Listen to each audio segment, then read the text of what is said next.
नमस्कार दोस्तों, स्वागत है आप सबका हमारे यूट्यूब चैनल कंप्लीट जीकेजीएस में।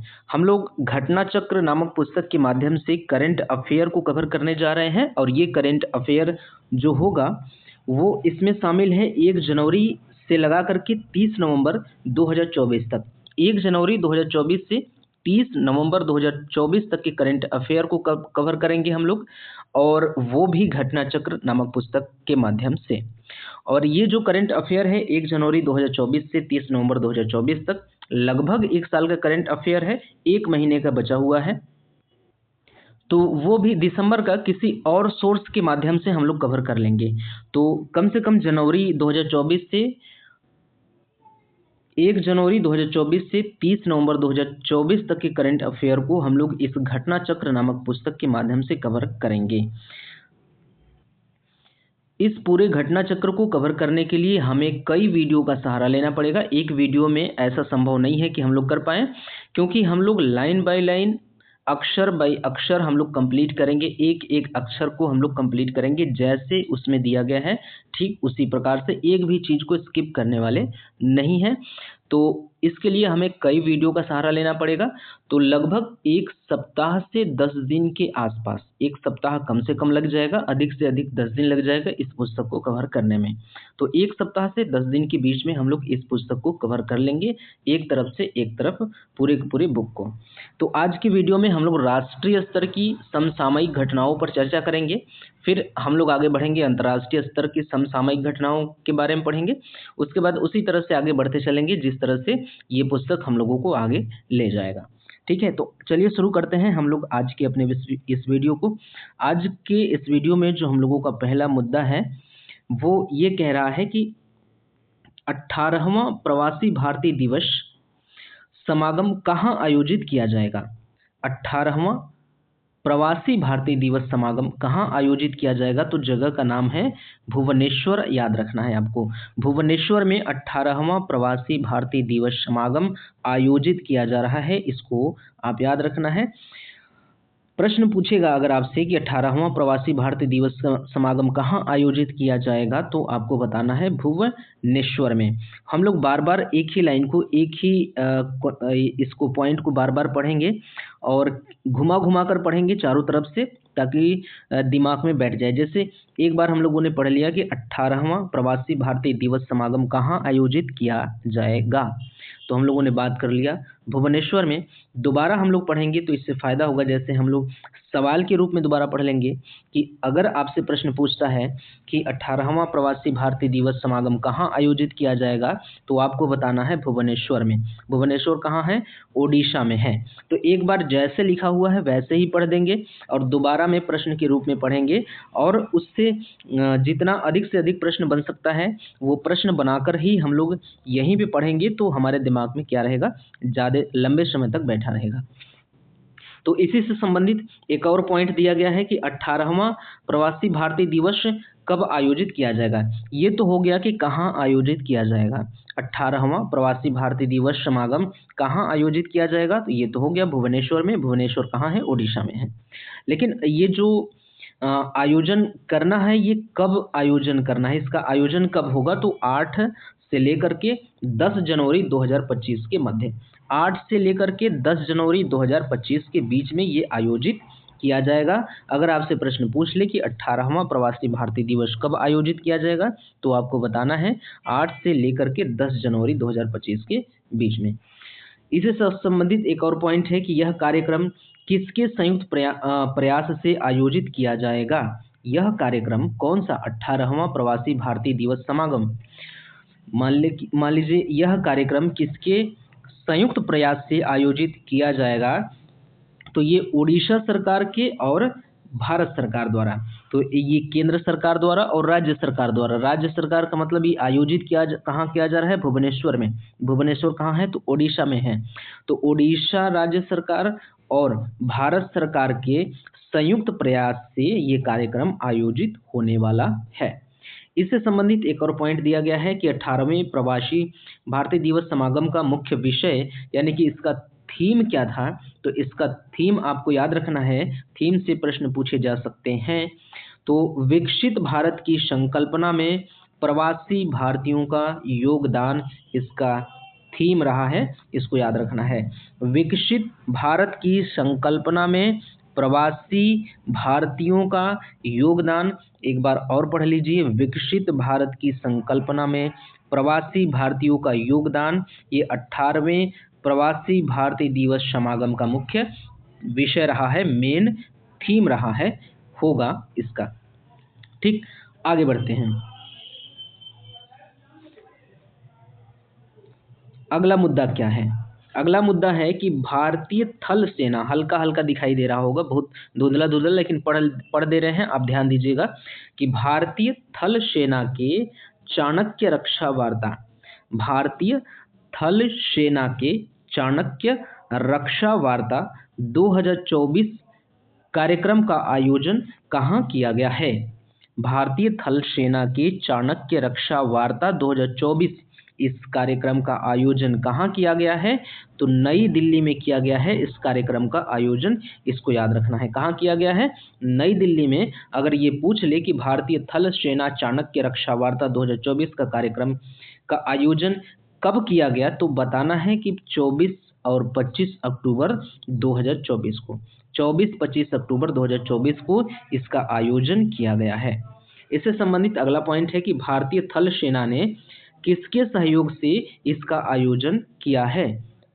तो जो भारतीय थल सेना की चाणक्य रक्षा वार्ता का आयोजन हुआ है 2024 का, जो कार्यक्रम का आयोजन हुआ है, यही पूछ रहा है कि भारतीय थल सेना ने किसके सहयोग से इसका आयोजन किया है? तो ये किया है centre for land warfare studies. किसके द्वारा, किसके माध्यम से, किसके सहयोग से? Centre for land warfare studies. एक बार और पढ़ लीजिए, centre for land warfare studies, CLAWS के सहयोग से इसका आयोजन किया गया है। किसके द्वारा? भारतीय थल सेना के द्वारा। ठीक है, भारतीय थल सेना के द्वारा। अगला पॉइंट है कि यह इस कार्यक्रम का कौन सा संस्करण था? तो यह इस कार्यक्रम का दूसरा संस्करण था। इसको भी याद रखना है कि भारतीय थल सेना की चाणक्य रक्षा वार्ता 2024 का कार्यक्रम जो आयोजित हुआ है 24-25 अक्टूबर 2024 को, यह इस कार्यक्रम का कौन सा संस्करण था? तो ये दूसरा संस्करण था, इसको याद रखना है। अगले पॉइंट की बात करें तो कार्यक्रम का मुख्य विषय क्या है? इसका मुख्य विषय राष्ट्र निर्माण में प्रेरक व्यापक सुरक्षा के माध्यम से विकास को बढ़ावा देना। राष्ट्र निर्माण में प्रेरक व्यापक सुरक्षा के माध्यम से विकास को बढ़ावा देना इसका मुख्य विषय रहा है, इसका मुख्य मेन थीम रहा है। आगे बात करें तो मुख्यमंत्री योगी आदित्यनाथ द्वारा उद्घाटित प्रयागराज में महाकुंभ 2025 के लिए नए बहुरंगी लोगों में क्या दर्शाया गया है? क्या दर्शाया गया है? अक्टूबर 2024 की बात हो रही है। तो मुख्यमंत्री योगी आदित्यनाथ के द्वारा उद्घाटित प्रयागराज में महाकुंभ 2024 के लिए नए बहुरंगी लोगों में क्या दर्शाया गया है? तो ये दर्शाया गया है पौराणिक समुद्र मंथन से निकले एक अमृत कलश को दर्शाया गया है। मतलब लोगों के द्वारा ऐसा एक लोगों को बहुरंगी के माध्यम से बहुत ढेर सारे रंगों के माध्यम से रंग के इस प्रकार से उनको सजाया गया है, इस प्रकार से रंगा गया है, दर्शाया गया है कि जैसे देखने में ऐसा लगेगा कि जैसे पौराणिक समुद्र मंथन से निकला हुआ एक अमृत कलश हो, ऐसा देखने में लगेगा। तो मुख्यमंत्री योगी आदित्यनाथ द्वारा उद्घाटित प्रयागराज में महाकुंभ 2025 के लिए नए बहुरंगी लोगों में क्या दर्शाया गया है? ये पौराणिक समुद्र मंथन से निकले एक अमृत कलश को दर्शाया गया है। लोगों की डिजाइन में क्या शामिल किया गया है? लोगों की डिजाइन में क्या शामिल किया गया है? तो इसमें शामिल किया गया है अक्षय वट वृक्ष, एक मंदिर, एक दृष्टा, एक कलश और भगवान हनुमान की तस्वीर दर्शाई गई है। तो इसमें से आपको याद रखना है, हो सकता है कि ऐसा पूछ ले कि क्या नहीं दर्शाया गया है, तो आपको याद रखना है दर्शाया जो गया है वो है अक्षय वट वृक्ष, एक मंदिर दर्शाया गया है, एक दृष्टा, एक कलश और भगवान हनुमान की तस्वीर भी दर्शाई गई है। अगले पॉइंट की बात करते हैं। अगला पॉइंट है कि कहाँ समग्र आयुर्वेद के लिए अनुसंधान एवं वैश्विक अवसरों की प्रगति शीर्षक से पहले अंतर्राष्ट्रीय सम्मेलन अरोहा 2024 का आयोजन किया गया। तो ये किया गया नई दिल्ली में। कहाँ पे किया गया है? नई दिल्ली में। इसको याद रखना है। कहाँ? समग्र आयुर्वेद के लिए अनुसंधान एवं वैश्विक अवसरों की प्रगति शीर्षक से। शीर्षक क्या रहा है इसका? समग्र आयुर्वेद के लिए अनुसंधान एवं वैश्विक अवसरों की प्रगति। इस शीर्षक से पहले अंतर्राष्ट्रीय सम्मेलन अरोहा AROHA 2024 का आयोजन कहाँ पे किया गया है? नई दिल्ली में। इसको याद रखना है। इसका डेट क्या है? 17 से लेकर के 19 अक्टूबर 2024 के बीच में इसका आयोजन किया गया है। इस सम्मेलन का आयोजन किसने किया? इस सम्मेलन का आयोजन किसने किया? तो इसको याद रखना है। अखिल भारतीय आयुर्वेद संस्थान यानी कि AIIA ने किया है। अखिल भारतीय आयुर्वेद संस्थान ने इस सम्मेलन का आयोजन किया है। अगले बिंदु की बात करें तो भारतीय कृत्रिम अंग निर्माण यानी कि ALIMCO, भारतीय कृत्रिम अंग निर्माण के प्रधानमंत्री दिव्यांग केंद्र का उद्घाटन कहाँ किया गया है? तो ये पूछ रहा है कि भारतीय कृत्रिम अंग निर्माण के यानी कि भारतीय, जैसे ये जो अगला पॉइंट है कि प्रधानमंत्री दिव्यांग केंद्र, तो ये जो प्रधानमंत्री दिव्यांग केंद्र यानी कि PMDK जो है, ये किसकी संस्थान है? ये भारतीय कृत्रिम अंग निर्माण का संस्थान है। तो भारतीय कृत्रिम अंग निर्माण निगम के प्रधानमंत्री दिव्यांग केंद्र यानी कि PMDK का उद्घाटन कहाँ किया गया है? तो ये देहरादून में किया गया है। इसको याद रखना है। देहरादून कहाँ है? उत्तराखंड में है। ये उद्घाटन कब किया गया? अगर आपसे ये पूछ ले कि PMDK का उद्घाटन उत्तराखंड में कब किया गया, देहरादून में कब किया गया, तो 14 अक्टूबर 2024 को आपको बताना है। तो ये जो है, जो PMDK है, प्रधानमंत्री दिव्यांग केंद्र है, ये किससे रिलेटेड है? ये रिलेटेड है भारतीय कृत्रिम अंग निर्माण निगम यानी कि ALIMCO से रिलेटेड है। तो वही चीज बताया जा रहा है कि भारतीय कृत्रिम अंग निर्माण निगम के प्रधानमंत्री दिव्यांग केंद्र यानी कि PMDK का उद्घाटन कहाँ किया गया? देहरादून में किया गया। कब किया गया अगर आपसे पूछे तो 14 अक्टूबर सन 2024 आपको बताना है। अब तक कितने PMDK यानी कि प्रधानमंत्री दिव्यांग केंद्र स्थापित किए जा चुके हैं? तो ये बताना है आपको। 65 प्रधानमंत्री दिव्यांग केंद्र यानी कि PMDK स्थापित किए जा चुके हैं। ठीक, आगे बढ़ते हैं।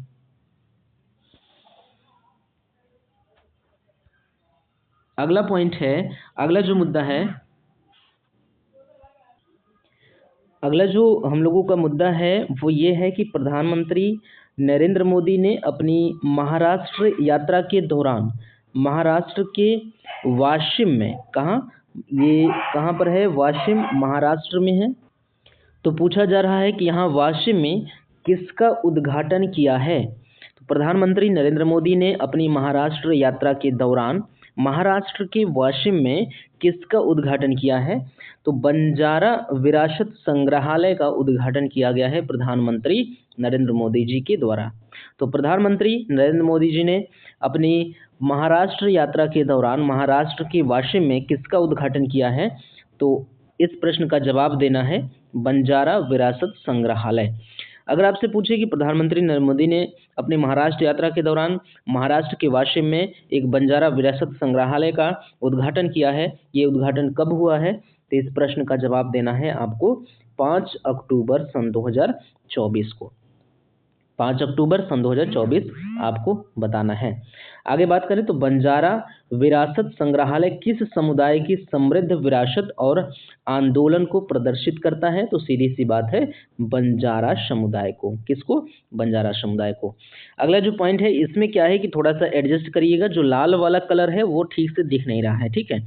तो अगले वीडियो से क्या होगा, इस चीज़ को सुधारा जाएगा, लाल वाले कलर को दूसरा कलर, बल्कि सारे के सारे जो पॉइंट्स हैं उन सभी को ब्लैक या फिर ऐसे कलर से जो ठीक ठाक दिख पाए उससे यहाँ पे टाइप किया जाएगा उस कलर से, ठीक है, ताकि चीज़ें स्पष्ट दिखें। यहाँ पे देखने को मिल रहा है कि लाल कलर से जो चीज़ लिखा हुआ है वो स्पष्ट दिखाई नहीं दे रहा है, तो हम पढ़ रहे हैं उसको, आप सुन लीजिए। बिहार के मुख्यमंत्री नीतीश कुमार ने, बिहार के मुख्यमंत्री नीतीश कुमार ने महात्मा गांधी की 155वीं कितनी 155वीं जयंती के अवसर पर कहाँ पर बापू टावर का उद्घाटन किया गया, मतलब कि बापू टावर का उद्घाटन किया गया है। किसका? बापू टावर का। तो अगर आपसे पूछे कि कहाँ पर उद्घाटन किया गया है, तो आपको बताना है कहाँ पर, बिहार के पटना में इसका उद्घाटन किया गया है। तो बिहार के मुख्यमंत्री नीतीश कुमार ने महात्मा गांधी की 155वीं जयंती के अवसर पर, ये नंबर भी पूछ सकता है कि किस जयंती के अवसर पर मतलब कि महात्मा गांधी के कौन से नंबर की जयंती के अवसर पर बिहार के मुख्यमंत्री नीतीश कुमार ने बापू टावर का उद्घाटन किया है, तो आपको बताना है 155वीं जयंती के अवसर पर। किसका उद्घाटन? बापू टावर का उद्घाटन। अगर आपसे पूछे प्रश्न कि बापू टावर का उद्घाटन कहाँ पर किया गया है, तो आपको बताना है पटना में, ठीक है। अगर आपसे पूछे कि बापू टावर का उद्घाटन कब किया गया है, तो आपको बताना है 2 अक्टूबर 2024 को। अगर आपसे पूछे कि बापू टावर का उद्घाटन किसने किया है, तो आपको बताना है मुख्यमंत्री नीतीश कुमार, या फिर सिर्फ नीतीश कुमार अगर ऑप्शन में रहे तो आपको लगा देना है। तो इतनी चीजें हैं इसके बारे में। अगला जो प्रश्न बन सकता है, बापू टावर की ऊंचाई कितनी है, तो 120 फीट आपको बताना है। कितनी बतानी है? 120 फीट। चलते हैं अपने अगले मुद्दे की ओर। अगला मुद्दा है कि किस रिपोर्ट के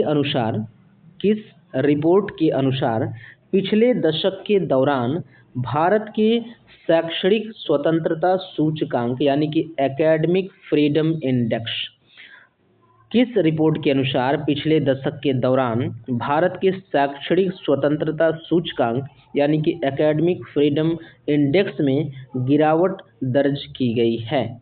तो ये फ्री टू थिंक 2024 रिपोर्ट के अनुसार, तो फ्री टू थिंक 2024 का रिपोर्ट कहता है कि पिछले दशक के दौरान भारत के शैक्षणिक स्वतंत्रता सूचकांक में गिरावट आई है।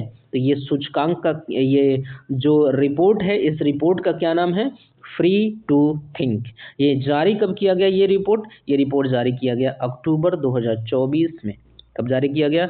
अक्टूबर 2024 में। आगे बढ़ते हैं, इससे संबंधित कुछ और पॉइंट दिए गए हैं। यह रिपोर्ट किसके द्वारा प्रकाशित की गई? ये जो फ्री टू थिंक 2024 रिपोर्ट है, किसके द्वारा प्रकाशित की गई? तो स्कॉलर्स एट रिस्क अकादमिक फ्रीडम मॉनिटरिंग प्रोजेक्ट। ये क्या है? स्कॉलर एट रिस्क अकादमिक फ्रीडम मॉनिटरिंग प्रोजेक्ट के द्वारा ये फ्री टू थिंक रिपोर्ट जारी किया गया है, ठीक है। सिर्फ ये प्रश्न पूछ सकता है कि फ्री टू थिंक 2024 रिपोर्ट किसके द्वारा जारी किया गया? फ्री टू थिंक 2024 रिपोर्ट किसके द्वारा जारी किया गया है? तो आपको बताना है स्कॉलर्स एट रिस्क अकादमिक फ्रीडम मॉनिटरिंग प्रोजेक्ट के द्वारा जारी किया गया है। भारत की शैक्षणिक स्वतंत्रता 2013 में 0.6 अंक से गिरकर वर्ष 2023 में कितनी हो गई है? तो ये हो गई है 0.2 अंक, 0.2 अंक रह गई है। शैक्षणिक स्वतंत्रता सूचकांक के अनुसार भारत को अब किस श्रेणी में रखा गया है? तो शैक्षणिक स्वतंत्रता सूचकांक के अनुसार भारत को अब किस श्रेणी में रखा गया है? तो ये रखा गया है पूर्णतः प्रतिबंधित श्रेणी के अंतर्गत इसको रखा गया है। ठीक, आगे बात करते हैं। हम लोगों का जो अगला पॉइंट है वो भारत सरकार के शिक्षा विभाग द्वारा आयोजित किए गए वीर गाथा 4.0 में विद्यालय स्तर पर आयोजन एवं विजेताओं के आधार पर बिहार का कौन सा जिला शीर्ष स्थान पर रहा है? प्रश्न एक बार और पढ़ने की जरूरत है। क्या कह रहा है कि भारत सरकार के शिक्षा विभाग द्वारा अब एक एक लाइन समझिए कि भारत सरकार के शिक्षा विभाग द्वारा, ठीक है, केंद्र सरकार के शिक्षा विभाग द्वारा आयोजित, मतलब भारत सरकार के शिक्षा विभाग द्वारा एक आयोजित किया जा रहा है क्या, वीर गाथा 4.0 आयोजित किया जा रहा है। तो इसमें जो भारत सरकार के शिक्षा विभाग द्वारा आयोजित किया गया वीर गाथा 4.0 है, इसमें विद्यालय स्तर पर आयोजन एवं विजेताओं के आधार पर बिहार का कौन सा जिला शीर्ष स्थान पर रहा है। तो इसमें इस आयोजन में किस आयोजन में, जो भारत सरकार के शिक्षा विभाग द्वारा आयोजित किया गया है, ये आयोजन कौन सा है, वीर गाथा 4.0। तो इस आयोजन में विद्यालय स्तर पर आयोजन में विजेताओं के आधार पर बिहार का कौन सा जिला शीर्ष स्थान पर रहा है, ये रहा है वैशाली। कौन सा जिला शीर्ष स्थान पर रहा है, वैशाली। ये आयोजन अक्टूबर 2024 में किया गया है। राष्ट्रीय स्तर पर वैशाली जिले ने कौन सा स्थान पर रहा, वैशाली जिले ने कौन सा स्थान पर रहा, यानी कि वैशाली जिले ने कौन सा स्थान हासिल किया, या वैशाली जिला कौन से स्थान पर रहा। तो कुल मिला के आपको बताना है 90वें स्थान पे वैशाली जिला रहा राष्ट्रीय स्तर पर, ठीक है। बिहार का कौन सा जिला राज्य में द्वितीय स्थान पे रहा, तो पटना जिला जो है बिहार राज्य में दूसरे स्थान पे रहा है। राष्ट्रीय स्तर पर पटना ने कौन सा स्थान प्राप्त किया है, तो राष्ट्रीय स्तर पे पटना ने 11वां स्थान प्राप्त किया है, ठीक है। वीर गाथा प्रोजेक्ट 4.0 यानी 4.0 क्या है, स्कूली छात्रों को वीरता पुरस्कार विजेताओं की बहादुरी के कार्यों एवं उनकी प्रेरक कहानियों से परिचित कराना, ठीक। स्कूली छात्रों को वीरता पुरस्कार विजेताओं की बहादुरी के कार्यों एवं उनकी प्रेरक कहानियों से परिचित कराना। तो स्कूली छात्र जो हैं उनको क्या करना है, जो वीर पुरुष जिन्होंने पुरस्कार प्राप्त कर लिया है उनके कार्यों को और उनकी प्रेरक कहानियों से उनको परिचित कराना। इसका जो है क्या बताया जा रहा है कि वीर गाथा प्रोजेक्ट 4.0 के अंतर्गत ये किया जाता है। तो केंद्रीय रक्षा मंत्रालय ने किसके सहयोग से वर्ष 2024-25 के दौरान वीर गाथा प्रोजेक्ट 4.0 लॉन्च करने का निर्णय लिया है, तो ये केंद्रीय शिक्षा मंत्रालय के द्वारा, ठीक है। इतनी सारी चीजें हमारी कंप्लीट हो गई, आगे बढ़ते हैं।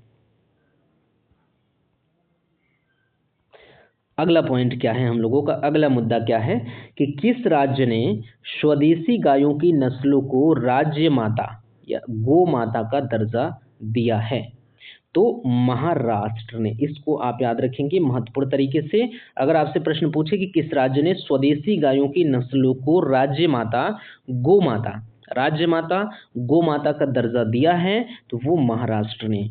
कब, अगर आपसे पूछे कि महाराष्ट्र ने स्वदेशी नस्लों की गायों को राज्य माता गो माता का दर्जा दिया है कब, तो आपको बताना है 30 सितंबर 2024 को ऐसी घटना हुई है, ठीक है। तो याद रखना है कि महाराष्ट्र सरकार ने स्वदेशी गायों की नस्लों को राज्य माता गो माता का दर्जा दिया है, इसको आप याद रखना है आपको।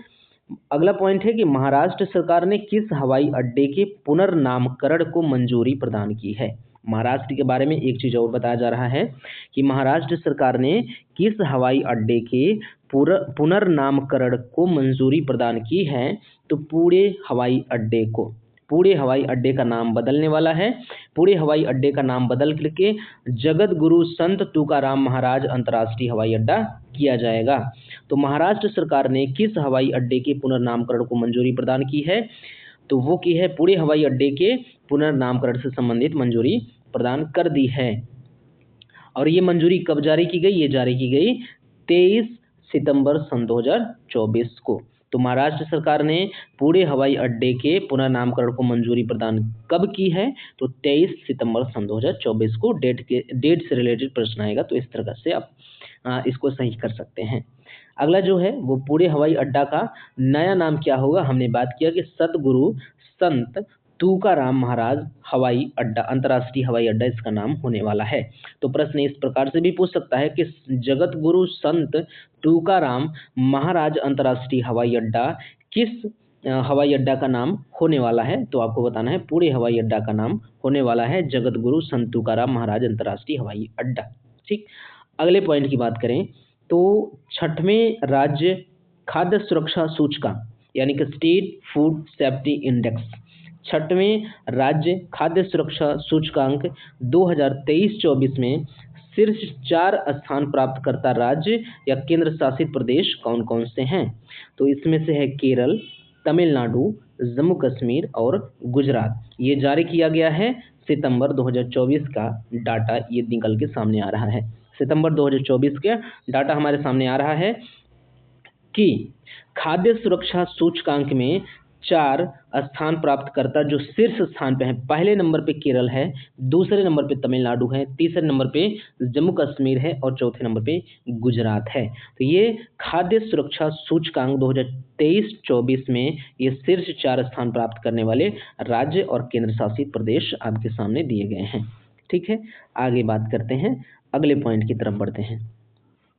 अगला पॉइंट है कि केंद्र सरकार ने किस केंद्र शासित प्रदेश की राजधानी का पुनर्नामकरण करने का निर्णय लिया है? ये महत्वपूर्ण है, इसको याद रखिएगा। ये अंडमान एवं निकोबार द्वीप समूह, अंडमान एवं निकोबार द्वीप समूह का जो राजधानी है, उस राजधानी क्या है उसका? पोर्ट ब्लेयर है। अंडमान निकोबार द्वीप समूह की राजधानी जो है वो क्या है? वो पोर्ट ब्लेयर है और उसका नाम बदल करके श्री विजयपुरम होने वाला है। तो केंद्र सरकार ने किस केंद्र शासित प्रदेश की राजधानी का पुनर्नामकरण करने का निर्णय लिया है? तो अंडमान निकोबार द्वीप समूह का ये निर्णय कब लिया गया? 13 सितंबर सन 2024 को, 13 सितंबर सन 2024 को ये निर्णय लिया गया। तो याद रखना है कि केंद्र सरकार ने किस केंद्र शासित प्रदेश की राजधानी का पुनर्नामकरण करने का निर्णय लिया है? तो वो जो लिया है वो अंडमान निकोबार द्वीप समूह का। अंडमान निकोबार द्वीप समूह की राजधानी का क्या नाम है? इसका नाम है पोर्ट ब्लेयर। इसको याद रखना है, पोर्ट ब्लेयर का नया नाम क्या होगा? पोर्ट ब्लेयर का नया नाम होगा श्री विजयपुरम। पोर्ट ब्लेयर का नया नाम श्री विजयपुरम होने वाला है, इसको याद रखना है। आगे बढ़ते हैं, अगला जो हमारा मुद्दा है वो क्या है? दूसरा अंतर्राष्ट्रीय बौद्ध मीडिया सम्मेलन। ठीक है, दूसरा अंतर्राष्ट्रीय बौद्ध मीडिया सम्मेलन कहाँ आयोजित किया गया है? तो ये आयोजित किया गया है नई दिल्ली में, इसको याद रखना है। अगर आपसे प्रश्न पूछे कि दूसरा अंतर्राष्ट्रीय बौद्ध मीडिया सम्मेलन कहाँ पर आयोजित किया गया है, तो आपको क्या बताना है? नई दिल्ली में।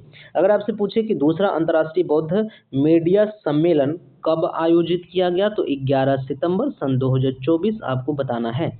डेट भी आपको याद रखना है, 11 सितंबर सन 2024 को दूसरा अंतर्राष्ट्रीय बौद्ध मीडिया सम्मेलन आयोजित किया गया है नई दिल्ली में। इसको याद रखना है। याद रखने के लिए एक बार और रिवीजन कर लें इसका। दूसरा अंतर्राष्ट्रीय बौद्ध मीडिया सम्मेलन, दूसरा अंतर्राष्ट्रीय बौद्ध मीडिया सम्मेलन कहाँ आयोजित किया गया है? तो वो आयोजित किया गया है नई दिल्ली में। और कब आयोजित किया गया? तो 11 सितंबर सन 2024 को आयोजित किया गया है। आगे बढ़े। ठीक, किसने उत्तर प्रदेश में सैनिक स्कूल का उद्घाटन किया है? किसने उत्तर प्रदेश में सैनिक स्कूल का उद्घाटन किया है? किसने किया है या किसके द्वारा किया गया है? तो वो जगदीश धनखड़ के द्वारा। किसके द्वारा? जगदीश धनखड़। ये कौन है? उपराष्ट्रपति हैं। तो उपराष्ट्रपति जगदीश धनखड़ के द्वारा उत्तर प्रदेश में सैनिक स्कूल का उद्घाटन किया गया है। अगर आपसे पूछे कि उत्तर प्रदेश में सैनिक स्कूल का उद्घाटन कब किया गया, तो आपको बताना है 7 सितंबर सन 2024 को इसका उद्घाटन किया गया। इसका उद्घाटन कहाँ किया गया? उत्तर प्रदेश में किस जिले में किया गया? तो आपको क्या बताना है? इसका उद्घाटन किया गया है गोरखपुर जिले में। कहाँ पर किया गया है? गोरखपुर जिले में। इसको आप याद रखेंगे। तो याद रखना है किसने उत्तर प्रदेश सैनिक स्कूल का उद्घाटन किया है? तो वो जगदीश धनखड़ ने। ये कौन है? उपराष्ट्रपति हैं। इसका उद्घाटन कहाँ किया गया है? इसका उद्घाटन किया गया है गोरखपुर जिले में। अगले बिंदु की बात करें तो प्रधानमंत्री नरेंद्र मोदी ने वीडियो कॉन्फ्रेंसिंग के जरिए, प्रधानमंत्री नरेंद्र मोदी ने वीडियो कॉन्फ्रेंसिंग के जरिए कहाँ जल संचय जन भागीदारी पहल की शुरुआत की है, तो ये की है सूरत में। सूरत कहाँ है? गुजरात में। इसके बारे में आप दोबारा पढ़ लीजिए ताकि चीज़ें याद रहें। प्रधानमंत्री नरेंद्र मोदी ने वीडियो कॉन्फ्रेंसिंग के जरिए कहाँ पर जल संचय जन भागीदारी पहल की शुरुआत की है? तो वो की है सूरत में, जो कि गुजरात में है। तो अगर आपसे प्रश्न पूछे कि प्रधानमंत्री नरेंद्र मोदी ने वीडियो कॉन्फ्रेंसिंग के जरिए कहाँ पे? सूरत में जल संचय जन भागीदारी पहल की शुरुआत कब किया गया, डेट बताना है। तो आपको क्या बताना है? ये बताना है 6 सितंबर सन 2024 को। 6 सितंबर सन 2024 को प्रधानमंत्री नरेंद्र मोदी ने वीडियो कॉन्फ्रेंसिंग के जरिए जल संचय जल भागीदारी की पहल की शुरुआत सूरत यानी कि गुजरात में की है। इसको आप याद रखेंगे। जल संचय जन भागीदारी पहल किस अभियान से जुड़ी हुई है? तो ये जल शक्ति अभियान से जुड़ी हुई है। जल शक्ति अभियान, कैच द रेन। जल शक्ति अभियान कैच द रेन से जुड़ी हुई ये है। ये क्या जुड़ी हुई है? जल संचय जन भागीदारी। ठीक है, इसको याद रखना है। राष्ट्रपति द्रौपदी मुर्मू, लाल से जो लिखा हुआ है वो स्पष्ट नहीं दिखाई दे रहा है, मैनेज कर लीजिए, अगली वीडियो से इसको सुधार किया जाएगा।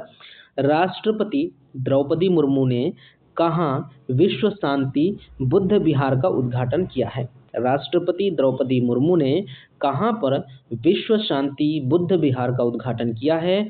तो वो उदगीर, लातूर जिला, महाराष्ट्र। गांव क्या है? उदगीर है। गांव शायद ही पूछे, जिला पूछ सकता है और राज्य पूछ सकता है। तो जिला आपको याद रखना है, लातूर है। और स्टेट क्या है? राज्य क्या है? राज्य है महाराष्ट्र। तो राष्ट्रपति द्रौपदी मुर्मू ने महाराष्ट्र के लातूर जिले में विश्व शांति बुद्ध विहार का उद्घाटन किया है। अगर आपसे प्रश्न पूछे कि इसका उद्घाटन कब किया गया है, तो आपको बताना है 4 सितंबर सन 2024 को इसका उद्घाटन किया गया है। आगे बात करते हैं, आगे क्या चीजें हैं। उत्तर प्रदेश सरकार ने किस विश्वविद्यालय के मुख्य भवन में वैदिक 3D संग्रहालय, फिर से पढ़िए इसको, उत्तर प्रदेश सरकार ने किस विश्वविद्यालय के मुख्य भवन में वैदिक 3D संग्रहालय बनाने को मंजूरी दे दी है? तो ये संपूर्णानंद संस्कृत विश्वविद्यालय वाराणसी में ये मंजूरी दिया गया है सितंबर सन 2024 को। तो उत्तर प्रदेश सरकार ने किस विश्वविद्यालय के मुख्य भवन में वैदिक 3D संग्रहालय बनाने को मंजूरी दे दी है? तो संपूर्णानंद संस्कृत विश्वविद्यालय वाराणसी में। तो अत्याधुनिक संग्रहालय किसको समर्पित होगा? ये जो 3D वैदिक संग्रहालय होगा ये किसको समर्पित होगा? तो ये भारतीय ज्योतिष को समर्पित होगा, खगोल विज्ञान और वैदिक साहित्य को ये समर्पित होगा। ये चीजें, ये सारे पॉइंट्स आपको याद रखने हैं। अगले मुद्दे की बात करें तो प्रोजेक्ट नमन की शुरुआत किसने की? प्रोजेक्ट नमन की शुरुआत किसने की? तो ये प्रोजेक्ट नमन की शुरुआत भारतीय थल सेना ने की। इसको आप याद रखेंगे, प्रश्न इधर से बनाए जा सकते हैं, ऐसे लग रहे हैं। जैसे प्रोजेक्ट नमन की शुरुआत किसने की, अगर आपसे प्रश्न पूछे तो आपको बताना है भारतीय थल सेना ने। अगर आपसे पूछे कि प्रोजेक्ट नमन की शुरुआत कब की गई, तो आपको बताना है 30 अगस्त सन 2024 को इसकी शुरुआत की गई है। ठीक, आगे बात करते हैं इससे संबंधित कुछ अन्य बिंदुओं की। तो इसके तहत किसको सहायता एवं सेवाएं प्रदान की जाएंगी? इसके तहत यानी कि जो प्रोजेक्ट नमन की शुरुआत की गई है, इसके तहत किसको सहायता एवं सेवाएं प्रदान की जाएंगी? तो रक्षा पेंशन भोगियों को, भूतपूर्व सैनिकों और उनके परिवारजन को इससे सेवाएं प्रदान की जाएंगी, याद रखना है। इसके बाद बात करें तो प्रोजेक्ट नमन किस प्रणाली के कार्यान्वयन पर केंद्रित है? प्रोजेक्ट नमन किस प्रणाली के कार्यान्वयन पर केंद्रित है? तो ये स्पर्श पर क्या है? केंद्रित है। इसका मतलब है system for pension administration Raksha. System for pension administration Raksha, एक बार फिर से पढ़ लीजिए, system for pension administration Raksha. ठीक, ये डिजिटल पेंशन प्रणाली यानी कि स्पर्श डिजिटल पेंशन प्रणाली पर ये केंद्रित है। यानी कि अगर आपसे प्रश्न पूछे कि प्रोजेक्ट नमन किस प्रणाली के कार्यान्वयन पर केंद्रित है, तो आपको बताना है स्पर्श डिजिटल पेंशन प्रणाली के कार्यान्वयन पर ये केंद्रित है। इसका कार्यान्वयन इस पर स्पर्श डिजिटल पेंशन प्रणाली पर केंद्रित है। आगे बात करें तो उत्तर प्रदेश मंत्रिमंडल द्वारा डिजिटल मीडिया संबंधित उत्तर प्रदेश मंत्रिमंडल द्वारा डिजिटल मीडिया संबंधित किस नीति को मंजूरी प्रदान की गई? उत्तर प्रदेश मंत्रिमंडल के द्वारा किस डिजिटल मीडिया संबंधित यानी कि डिजिटल मीडिया संबंधित किस नीति को मंजूरी प्रदान की गई? तो उत्तर प्रदेश डिजिटल मीडिया नीति को मंजूरी प्रदान की गई कब? अगस्त सन 2024 को। ठीक है, आगे बात करते हैं। उत्तर प्रदेश से ही संबंधित न्यूज़ है, वो क्या है कि उत्तर प्रदेश राज्य पिछड़ा वर्ग आयोग, उत्तर प्रदेश राज्य पिछड़ा वर्ग आयोग का अध्यक्ष किसे नियुक्त किया गया है? ये यूपी स्पेशल जो आरओ का एग्जाम होने वाला है, ठीक है, जो आरओ का एग्जाम होने वाला है उसके लिए महत्वपूर्ण हो सकता है। ROA, ये हमारा जो पेन है इस वीडियो में थोड़ा नहीं चल रहा है, ARO थोड़ा स्लोली काम कर रहा है। अगले वीडियो से ये सारी चीज़ों का क्या किया जाएगा? सुधार किया जाएगा। तो उत्तर प्रदेश में जो आरओ का एग्जाम होने वाला है उसके लिए महत्वपूर्ण हो सकता है कि उत्तर प्रदेश राज्य पिछड़ा वर्ग आयोग का अध्यक्ष किसे नियुक्त किया गया है? तो आपको याद रखना है राजेश वर्मा को। ये अगस्त 2024 की घटना है, यानी कि अगस्त 2024 में नियुक्त किए गए हैं राजेश वर्मा जी। तो उत्तर प्रदेश राज्य पिछड़ा वर्ग आयोग का अध्यक्ष किसे नियुक्त किया गया? राजेश वर्मा जी को। बिहार खेल विश्वविद्यालय एवं राज्य खेल अकादमी का उद्घाटन कहाँ किया गया है? तो ये राजगीर नालंदा में किया गया, नालंदा जिले के राजगीर में किया गया है। ठीक है, तो बिहार खेल विश्वविद्यालय एवं राज्य खेल अकादमी का उद्घाटन कहाँ किया गया है? तो आपको क्या बताना है? राजगीर नालंदा में इसका उद्घाटन किया गया है। आगे बात करें तो केंद्र सरकार ने केंद्र शासित प्रदेश लद्दाख में कितने नए जिलों के गठन की घोषणा की है? तो 5 नए जिलों का गठन होगा, 5 नए जिलों का गठन होगा। कहाँ पर? लद्दाख में। आपसे अगर प्रश्न पूछे कि 5 नए जिलों का गठन किस केंद्र शासित प्रदेश में होगा, तो आपको बताना है कि लद्दाख में होगा। क्या बताना है? लद्दाख में होगा। प्रश्न उल्टा करके इस प्रकार से भी पूछ सकता है, बाकी सीधा सीधा इस प्रकार से है कि केंद्र सरकार ने केंद्र शासित प्रदेश लद्दाख में कितने नए जिलों के उद्घाटन की घोषणा की है? तो 5 नए जिले। ये 5 नए जिले कौन कौन से हैं? इसको भी याद रखना है। जास्कर है, द्रास है, शाम है, नुब्रा और चांगथांग। 5 जिले हैं, पहला जास्कर, दूसरा द्रास, तीसरा शाम, चौथा नुब्रा और पांचवा क्या है? चांगथांग। तो इन 5 जिलों के उद्घाटन की घोषणा केंद्र सरकार द्वारा हो गई है और इन 5 जिलों का उद्घाटन कहाँ होगा? लद्दाख में होने वाला है। इसको आप याद रखेंगे। अगले पॉइंट की बात करें तो बनारस हिंदू विश्वविद्यालय और किस अकादमी ने नेपाल भाषा और संस्कृति अध्ययन के लिए समझौता किया है? तो नेपाल अकादमी, यानी कि बनारस हिंदू विश्वविद्यालय और किस अकादमी ने? बनारस हिंदू विश्वविद्यालय प्लस नेपाल अकादमी मिलकर के ये क्या करेगी? नेपाली भाषा और संस्कृत अध्ययन के लिए समझौता किया है। ये समझौता कब हुआ? अगस्त 2024 में। इसको स्पष्ट करने के लिए एक बार फिर से पढ़ लीजिए। बनारस हिंदू विश्वविद्यालय और किस अकादमी ने नेपाली भाषा और संस्कृति अध्ययन के लिए समझौता किया है? तो नेपाल अकादमी ने। आगे बढ़ते हैं, अगले बिंदु की बात करते हैं, अगले मुद्दे की बात करते हैं, अगले न्यूज़ की बात करते हैं। अगला न्यूज़ है कि पीएम मोदी की अध्यक्षता में केंद्रीय मंत्रिमंडल ने किस योजना को मंजूरी दी है? पीएम मोदी की अध्यक्षता में, प्रधानमंत्री नरेंद्र मोदी की अध्यक्षता में केंद्रीय मंत्रिमंडल ने किस योजना को मंजूरी दी है? तो ये मंजूरी दी गई है प्रधानमंत्री आवास योजना, वो भी शहरों में।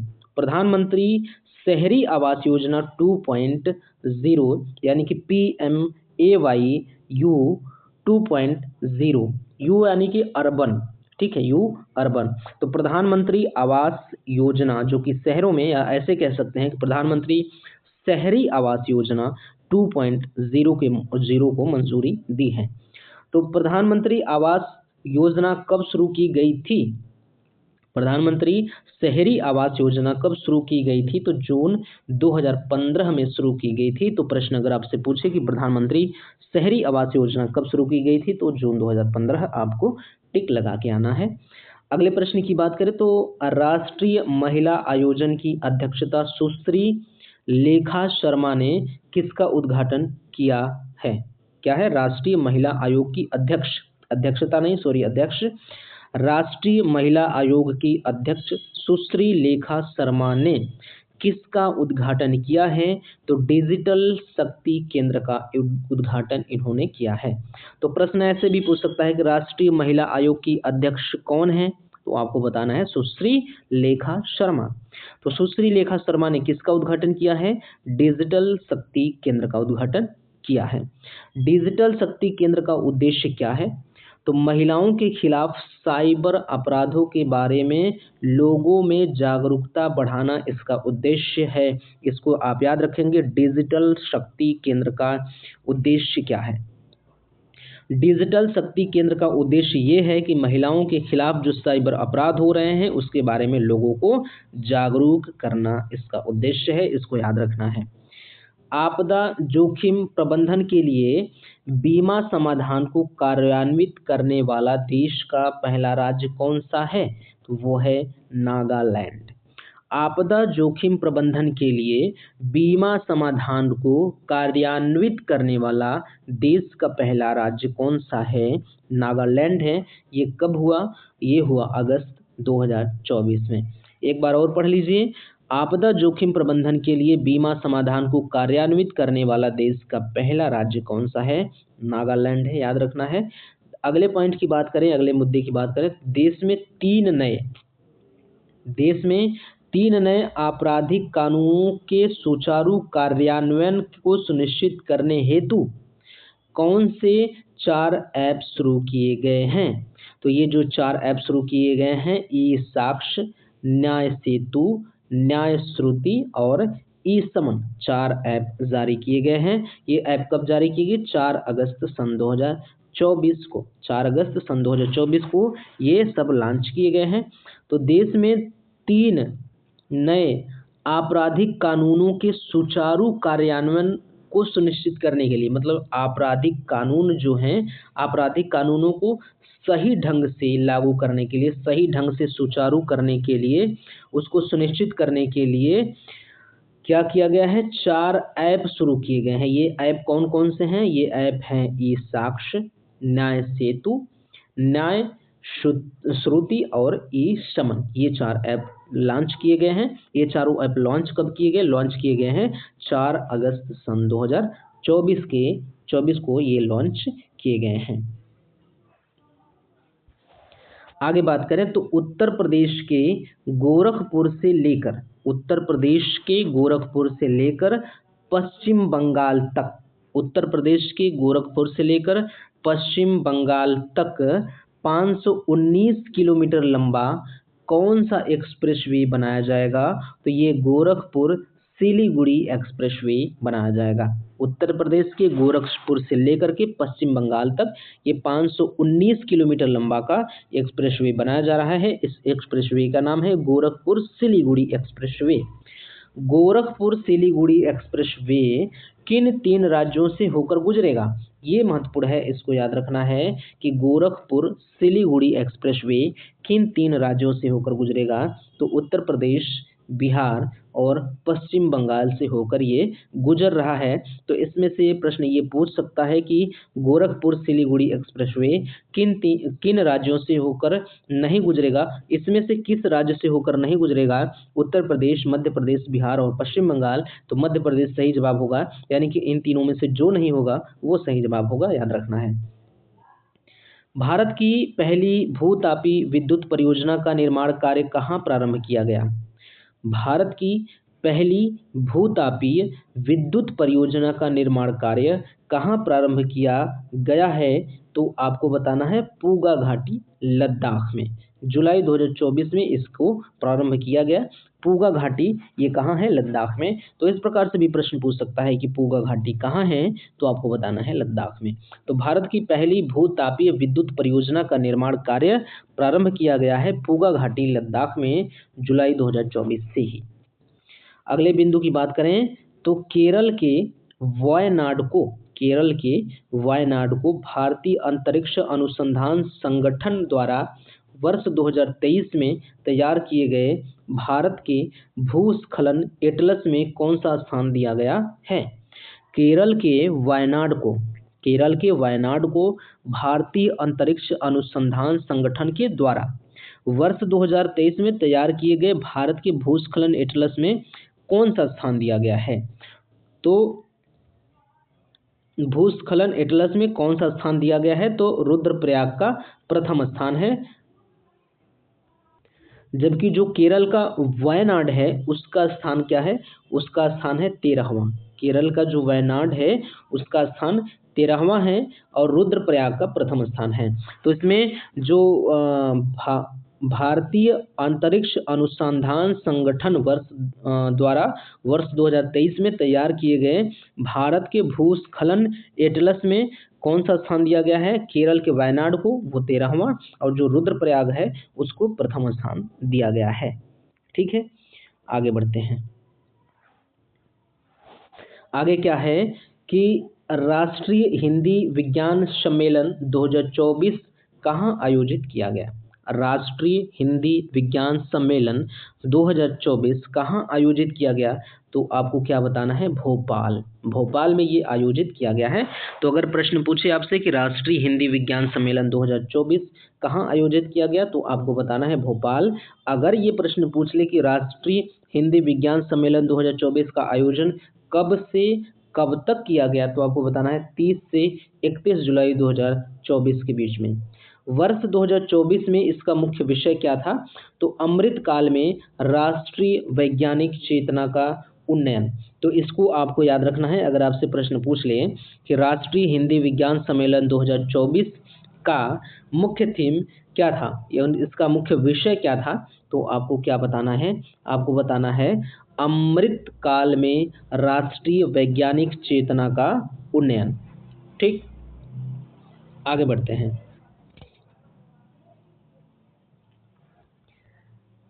आगे क्या है कि राष्ट्रपति भवन के दरबार हॉल और अशोक हॉल का नाम बदलकर क्या किया गया है? तो जो राष्ट्रपति भवन के जो दरबार हॉल है, इसका जो क्या है, दरबार हॉल है, इसका नाम रखा गया है गणतंत्र मंडप। और जो अशोक हॉल है इसका नाम रखा गया है अशोक मंडप। तो राष्ट्रपति भवन के दरबार हॉल और अशोक हॉल का नाम बदलकर क्या किया गया है? तो आपको बताना है क्रमशः गणतंत्र मंडप और अशोक मंडप। तो जो दरबार हॉल है, राष्ट्रपति भवन का जो दरबार हॉल है उसका नाम रखा गया है गणतंत्र मंडप, और राष्ट्रपति भवन का जो अशोक हॉल है उसका नाम रखा गया है अशोक मंडप, याद रखना है। भारत के 500वें सामुदायिक रेडियो स्टेशन का शुभारंभ कहाँ किया गया है? तो आइजोल, जो कि मिजोरम में है, वहाँ पे किया गया है। तो भारत के 500वें सामुदायिक रेडियो स्टेशन का शुभारंभ कहाँ पर किया गया है? तो आपको बताना है आइजोल में। आइजोल कहाँ है? मिजोरम में। ये उद्घाटन जुलाई 2024 में किया गया, इसको याद रखना है। आगे बात करते हैं सिंकुन ला सुरंग परियोजना के निर्माण कार्य का शुभारंभ कहाँ किया गया है? तो ये किया गया है लद्दाख में। तो सिंकुन ला सुरंग परियोजना के निर्माण कार्य का शुभारंभ किया गया है लद्दाख में। तो अगर आपसे ये भी प्रश्न पूछ ले कि सिंकुन ला सुरंग परियोजना का निर्माण कार्य लद्दाख में कब शुरू किया गया, तो आपको क्या बताना है? आपको बताना है 26 जुलाई सन 2024 आपको डेट बताना है। तो याद रखना है, सिंकुन ला परियोजना स्टार्ट किया गया है लद्दाख में। यह सुरंग कितने फीट ऊंचाई पर स्थित होगी? यह सुरंग लगभग 15,800 कितना? लगभग 15,800 फीट ऊंचाई पर स्थित होगी। इसको याद रखना है। यह सुरंग कितने फीट ऊंचाई पर स्थित होगी? तो 15,800 फीट पर की ऊंचाई पर ये स्थित होगी। इस सुरंग की लंबाई क्या होगी? अगर आपसे पूछे तो आपको बताना है लगभग 8.1 किलोमीटर इसकी लंबाई होगी। निर्माण कार्य पूरा होने के बाद विश्व की सबसे ऊंची सुरंग कौन सी होगी? सबसे ऊंची सुरंग यही होगी, सिंकुन ला सुरंग। तो निर्माण कार्य जब पूरा हो जाएगा तो विश्व का सबसे ऊंचा सुरंग यही सिंकुन ला सुरंग हो जाएगा। आगे बात करते हैं। तो यूपी सरकार ने वृक्षारोपण जन अभियान, उत्तर प्रदेश सरकार ने वृक्षारोपण जन अभियान 2024 के तहत किस पहल की घोषणा की है? उत्तर प्रदेश सरकार ने वृक्षारोपण जन अभियान 2024 के तहत किस पहल की घोषणा की है? तो मित्र वन की घोषणा की है। इसको आप याद रखेंगे, किसका? मित्र वन। ये कब किया गया? जुलाई 2024 में। तो उत्तर प्रदेश सरकार ने वृक्षारोपण जन अभियान 2024 के लिए मित्र वन पहल की घोषणा की है। इसको याद रखना है। अगले मुद्दे की बात करें तो भारत का पहला Chadwick house navigation audit heritage संग्रहालय का उद्घाटन कहाँ किया गया? तो शिमला में किया गया। शिमला कहाँ है? हिमाचल प्रदेश में है। ये उद्घाटन कब किया गया? ये उद्घाटन किया गया 24 जून सन 2024 को। तो भारत का पहला Chadwick house navigation audit heritage संग्रहालय, फिर से पढ़ लीजिए, भारत का पहला Chadwick house navigating audit heritage संग्रहालय का उद्घाटन कहाँ पर किया गया है? शिमला। आपको याद रखना है 24 जून सन 2024 को इसका उद्घाटन किया गया है। अगले मुद्दे की बात करें तो संसद भवन परिसर में लोकसभा सचिवालय द्वारा किसका विकास किया गया है? संसद भवन परिसर में लोकसभा सचिवालय के द्वारा किसका विकास किया गया है? जहां प्रतिष्ठित भारतीय नेताओं एवं स्वतंत्रता सेनानियों की प्रतिमाएं स्थापित हैं। तो ये प्रेरणा स्थल का विकास किया गया। किसका? प्रेरणा स्थल।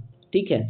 तो संसद भवन परिसर में, इसको यहाँ से हटा के फिर से पढ़ लीजिए, संसद भवन परिसर में लोकसभा सचिवालय के द्वारा, किसके द्वारा? लोकसभा सचिवालय के द्वारा किसका विकास किया गया है? जहां पर प्रतिष्ठित भारतीय नेताओं एवं स्वतंत्रता सेनानियों की प्रतिमाएं स्थापित की गई हैं, वो है प्रेरणा स्थल। तो प्रेरणा स्थल के बारे में उलट के भी सवाल पूछ सकता है कि प्रेरणा स्थल में क्या होता है, मतलब प्रेरणा स्थल में क्या चीजें होंगी। तो आपको बताना है कि प्रतिष्ठित भारतीय नेताओं एवं स्वतंत्रता सेनानियों की प्रतिमाएं स्थापित होंगी। तो प्रेरणा स्थल किसके द्वारा विकास किया गया है? तो आपको बताना है संसद भवन परिसर में लोकसभा सचिवालय के द्वारा।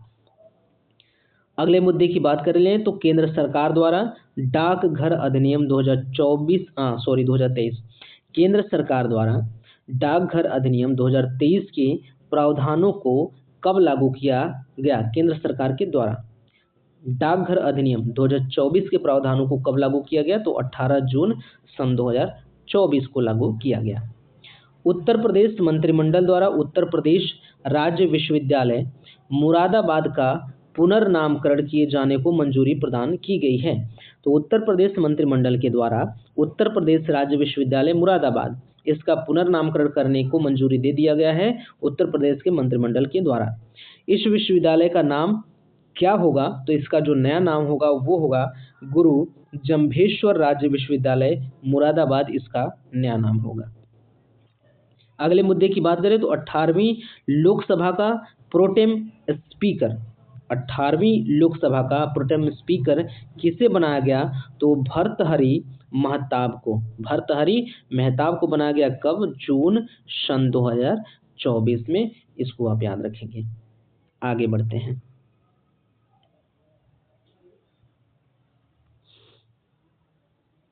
आगे क्या है कि किस राज्य या फिर केंद्र शासित प्रदेश ने उल्लास नव भारत साक्षरता कार्यक्रम, यानी कि उल्लास NILP, ULLA, उ नहीं यू, ULLAS,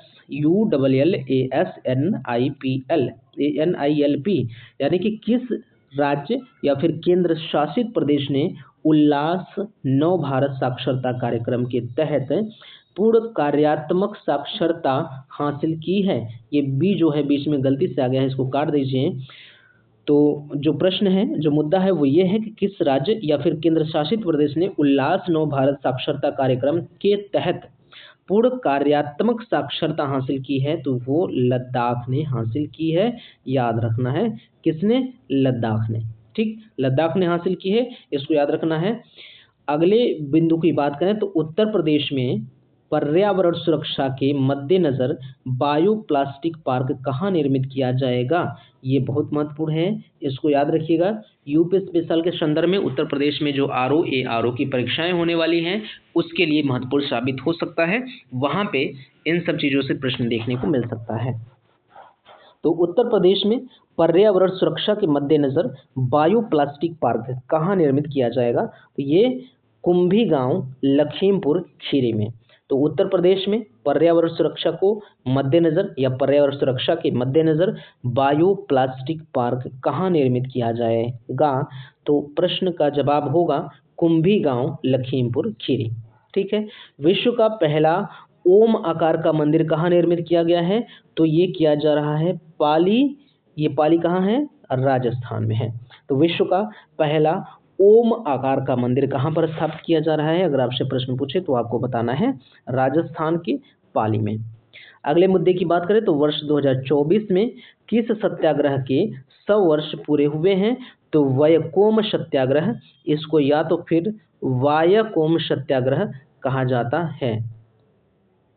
यहाँ पे वाय होगा तो वायकोम सत्याग्रह। वर्ष 2024 में किस सत्याग्रह के 100 वर्ष पूरे होंगे? तो वायकोम सत्याग्रह के 100 वर्ष पूरे हो गए हैं।